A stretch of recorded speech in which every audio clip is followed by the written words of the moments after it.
네, 최근 기사에 그 TDF에 많은 돈이 몰리고 있다라는 내용이 있어서요. 저도 마침 궁금했던 거라 한번 살펴봤습니다. 일단 TDF가 무엇인지, 그리고 그 특징과 유의사항에 대해서 설명을 드리려고 합니다. TDF는 타겟 데이트 펀드의 약자고요. 여기서 이 타겟 데이트는 이제 본인의 은퇴 시기를 말하죠. 기본적인 컨셉은 이제 두 개인데요. 첫 번째는 자산 배분, 두 번째는 분산 투자예요. 이 자산 배분과 분산 투자를 펀드가 알아서 이제 해준다는 거죠. 앞서 그 타겟 데이트가 은퇴 시기라고 했는데요. 바로 이 은퇴 시기에 맞춰서 자산의 비중을 이제 리밸런싱, 조절해 준다는 거죠. 그래서 이제 안전자산과 위험자산이 있다고 했을 때 나이가 들수록 안전자산의 비중은 높아지고, 그리고 위험자산의 비중은 낮아지는 거죠. 그래서 대표적으로 이제 채권 같은 것이 이제 안전자산에 들어갈 거고, 주식이 이제 위험자산에 속할 텐데, 이제 나이가 들수록 주식의 비중은 줄어들면서 이제 채권의 비중이 높아지도록 그렇게 이제 자산 배분을 하는 겁니다. 그리고 그 두 번째로 분산 투자 같은 경우에 이 TDF에는 엄청 다양한 금융상품들이 들어가 있어요. 앞서 얘기한 주식 채권뿐만이 아니고 부동산 인프라 관련된 펀드, 그리고 뭐 일반적으로 다른 펀드들, 그리고 ETF 뭐 등등등, 그렇게 다양한 금융자산들이 이제 들어가 있기 때문에 아무래도 리스크가 적다라고 얘기를 하죠. 관련해서 이제 그 특징들을 좀 정리해 봤는데요. 일단 첫 번째는 앞서 얘기한 이런 자산 배분과 분산 투자가 이제 자동으로 이루어진다는 거예요. 이거는 뭐 장단이 있겠죠. 네. 자동으로 되니까 크게 신경 쓸 일이 없겠지만, 또 단점으로는 개인의 어떤 투자 성향이 반영되지 않을 수 있어요. 그리고 두 번째는 수수료가 아무래도 비싸질 수 있는데요.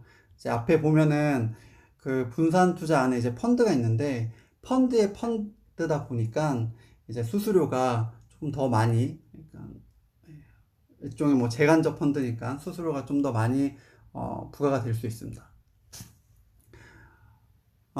세 번째로 이제 환율인데요. 그 다양한 금융상품에 분산 투자를 한다고 했는데, 대부분 보면 이제 해외 자산이 많이 들어가 있어요. 그러다 보니까 원화 가치가, 그러니까 달러 가치가 이제 하락하는 경우에는 손실이 있을 수 있고요. 뭐 이거는 반대로 달러 가치가 이제 상승하면은 이제 그만큼 이익이 될 수도 있겠죠. 이것도 뭐 장단이 있는 거고요. 네 번째는 원금 손실의 가능성이 있다는 거예요. 아무래도 그 주식이든 채권이든 뭐 금융상품들이 모두 다 가격이 하락할 수 있기 때문에, 아무리 이런 것들을 분산 투자를 하고 자산 배분을 잘 했다고 하더라도 이제 단기적으로는 시장 상황에 따라서 손실이 발생할 수 있는 거죠. 뭐 예를 들어서 제가 이제 시나리오를 두 가지를 생각해 봤는데요. 첫 번째는 TDF에 가입하고 나서 초반에는 주식이 막 하락하는 거예요. 근데 초반에는 이제 그 주식 비중이 높잖아요. 그럴 때 이제 손실을 보다가 나중에 이제 나이가 들어오는데, 그때는 펀드에는 주식 비중이 줄고 채권 비중이 늘어났는데 주식은 상승하고 채권 가격은 하락할 수 있겠죠. 두 번째 시나리오는 이제 금리가 상승하면서 경기가 침체하는 거예요. 금리가 상승하면 이제 채권 가격이 하락하게 되고, 그러면서 이제 만약 경기 침체가 동반이 되면 주식시장도 하락할 수 있겠죠. 네, 단기적으로는 이런 상황이 발생할 수 있다는 겁니다. 상품들을 좀 살펴봤는데요. 그 이코노믹 리뷰라는 기사에서 나온 그 내용을 캡처를 했고요. 네, 1월 20일 기준으로 지금 그 68개 상품들이 있다고 합니다. 스타코 총액 기준으로 지금 미래에셋 자산운용이랑 삼성 자산운용이 커서 두 개 운용사의 상품을 한번 봤어요. 첫 번째는 그 삼성 한국형 TDF 2040을 봤는데요. 여기서 2040이 이제 타겟 데이트인 거죠. 2040년이 되는 거고, 지금부터 이제 20년 후를 이제 타겟으로 해서 이제 자산 비중을 하고 분산 투자를 한다는 거죠. 여기 보시면 그래프가 네, 이렇게 장기적으로는 상승인데 2018년 말 2019년 초에 주식시장이 하락했을 때 TDF도 하락했던 거를 확인할 수 있고요. 수수료 같은 경우는 이제 1%가 좀 넘습니다. 비싸다면 비싸고 액티브 펀드 다른 것들에 비하면은 비슷한 수준이라고 볼 수도 있겠는데요. 어쨌든 요즘에 워낙 저렴한 펀드들이 많으니까 비싸게 보일 수도 있을 것 같습니다. 그리고 들어가 있는 자산 비중을 보니까요.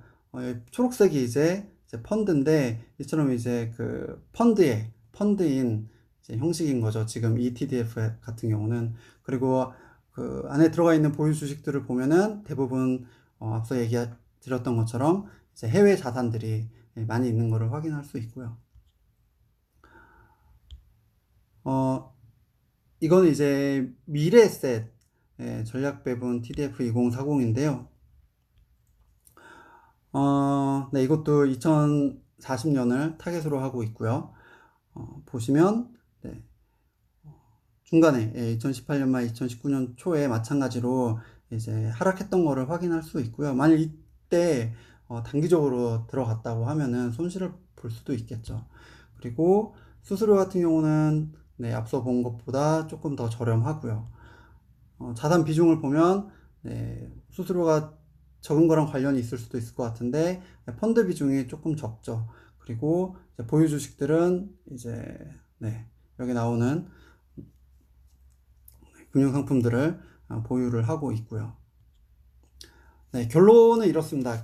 장기적으로 봤을 때, 그리고 초보라면 네, 금융상품에 대한 지식이 충분하지 않다면은 괜찮은 상품인 것 같아요. 그런데 단기적으로는 네, 손실 가능성이 있다는 것을 유의를 해야 되겠습니다. 앞서 말씀드렸던 그런 시나리오에 따른 시장 상황의 변화, 그리고 환율의 변화, 그리고 싸진 않은 수수료, 이런 것들이 이런 비용들이 손실로 이어질 수도 있으니까, 그런데 유의하면서 매매하면 괜찮은